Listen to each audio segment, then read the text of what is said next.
जय हिंद, वंदे मातरम। आप सभी का स्वागत है आपका अपने यूट्यूब चैनल प्रसाद क्लास में। तो दोस्तों आज हम लोग देखेंगे साइंस का एक इंपॉर्टेंट चैप्टर जहां से आपके एग्जाम में प्रश्न पूछे जाते हैं और हर सेट में आपको देखने को मिलेगा। तो जल्दी से सभी लोग लाइव क्लास में जुड़ जाएंगे। सभी को गुड मॉर्निंग, गुड मॉर्निंग। तो चलिए दोस्तों आज के सेशन को स्टार्ट करते हैं और देखते हैं इस लेसन से कौन कौन से प्रश्न बनने वाले हैं या कौन कौन से प्रश्न अभी तक पूछे गए हैं, वो सारे प्रश्न देखेंगे।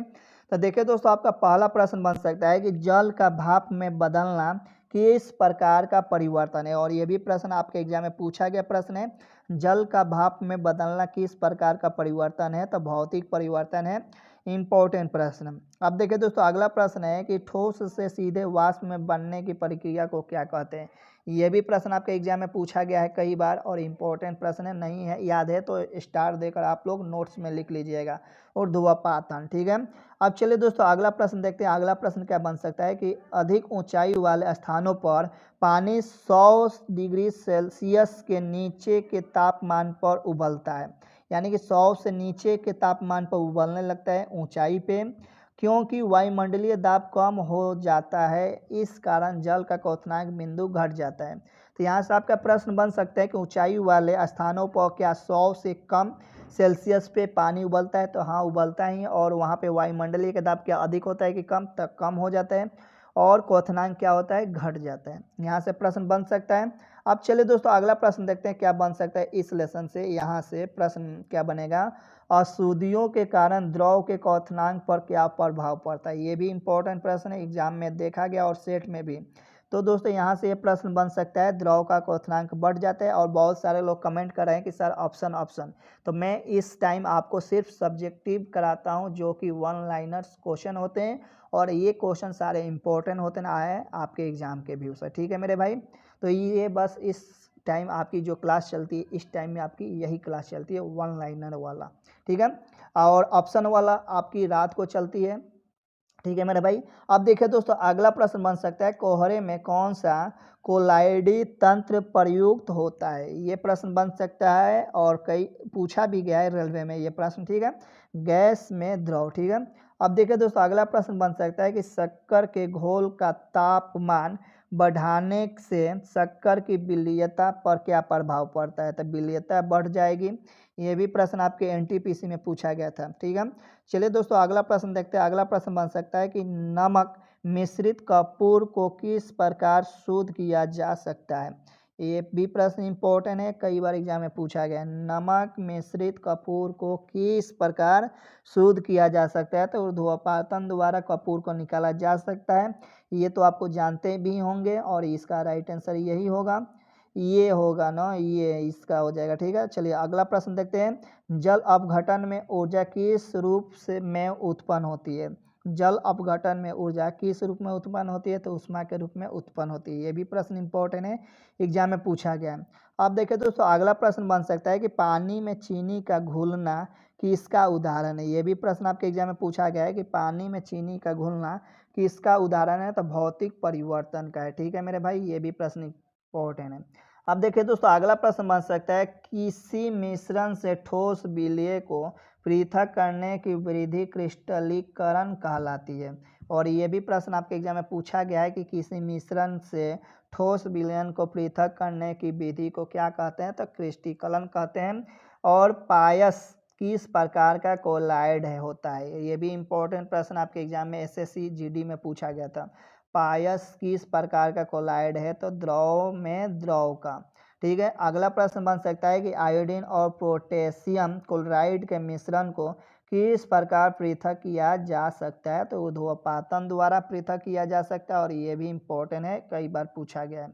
अब देखिए दोस्तों अगला जो प्रश्न बनेगा आपके एग्जाम में यहाँ से कि अगला बनेगा कि बॉय का नियम किस सिद्धांत पर लागू होता है। तो नियत ताप पर लागू होता है। ये भी प्रश्न आपके एग्जाम में पूछा गया है। अगला प्रश्न है कि सामान्य ताप और दाब पर गैसों के सामान्य आयतन में अणुओं की संख्या समान होती है। यह नियम किस वैज्ञानिक ने प्रतिपादित किया था। यहाँ से ये प्रश्न बन सकता है और ये वैज्ञानिक का नाम पूछ सकता है आपका। तो ये प्रश्न इंपॉर्टेंट ही है। अब देखिए दोस्तों अगला प्रश्न जो बन सकता है आपके एग्जाम में इस लेसन से कि आदर्श गैस की ऊर्जा उनकी किस स्थिति पर आधारित होता है। यहाँ से प्रश्न बन सकता है तो तापमान पर, ठीक है। ये प्रश्न आपके एग्जाम में बन सकते हैं। अगला प्रश्न बन सकता है कि गैसें आदर्श व्यवहार से विचलन क्यों प्रदर्शित करती है। ये प्रश्न अभी तक एग्जाम में आपके नहीं पूछे गए हैं। ठीक है मेरे भाई।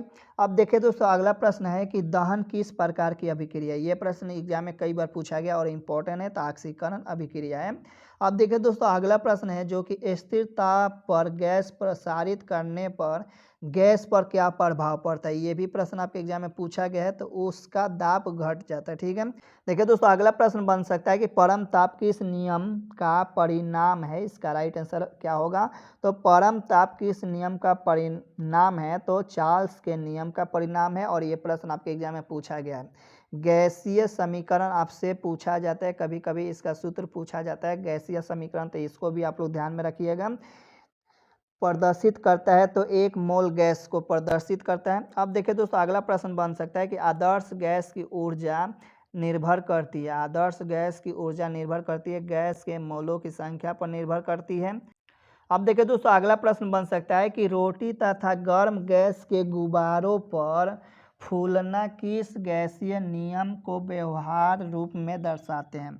रोटी तथा गर्म गैस के गुब्बारों का फूलना किस गैसीय नियम को व्यवहार रूप में प्रदर्शित करते हैं, तो चार्ल्स के नियम को प्रदर्शित करते हैं। अगला प्रश्न बन सकता है कि तापमान को कितना कम कर देने से सभी गैसें शून्य आयतन घेरेंगी, तो परम शून्य ताप -273 डिग्री सेल्सियस पर। ठीक है, ये भी प्रश्न पूछा जाता है। अगला प्रश्न है कि स्थिर ताप पर किस गैस का दाब 3 गुना कर देने पर उसका आयतन हो जाएगा, तो ये प्रश्न अभी तक पूछा नहीं गया है, तो तिहाई। अब देखिए दोस्तों, अगला प्रश्न बन सकता है एक गैस का वाष्प घनत्व 14 है, तो उसका अनुभार कितना होगा, तो 28 होगा। ठीक है, अब देखिए दोस्तों, जो भी आपका प्रश्न बनेगा यहाँ से आपके एग्जाम में, यहाँ से यही आपका बनेगा कि बादल किसका कोलराइडी परीक्षण है। ये भी प्रश्न आपके एग्जाम में पूछा गया है और कई बार पूछा गया है आपके एग्जाम में कि बादल जो होता है किसका कोलराइडी परीक्षण है, तो वायु के परिक्षेपण माध्यम में जल बिंदु का। ठीक है, अगला प्रश्न बन सकता है कि पानी में उपस्थित कोलराइडी कण किस प्रक्रिया द्वारा हटाए जा सकते हैं, तो स्कंदन के द्वारा। ये प्रश्न आपके SSCG में पूछा गया है। अगला प्रश्न बन सकता है कि सामान्य ताप और दाब से क्या आशय है, तो इसका राइट आंसर आपका हो जाएगा 0 डिग्री सेल्सियस या 373 केल्विन ताप को सामान्य ताप और 760 मिमी दाब को सामान्य दाब कहा जाता है। ठीक है, यहाँ से ये प्रश्न बन सकते हैं। तो ये है आपके इम्पोर्टेंट प्रश्न मेरे भाई। तो दोस्तों, अगर आपको ये वीडियो पसंद आया तो वीडियो को लाइक कर दीजिए। इस चैनल पर नया है तो चैनल को सब्सक्राइब कर बेल आइकन और प्रेस कर दे ताकि नए वीडियो का नोटिफिकेशन सबसे पहले आप तक पहुंचे। तो चलिए दोस्तों, फिर मिलता हम लोग नेक्स्ट क्लास में, तब तक के लिए दीजिए इजाज़त। जय हिंद, जय भारत।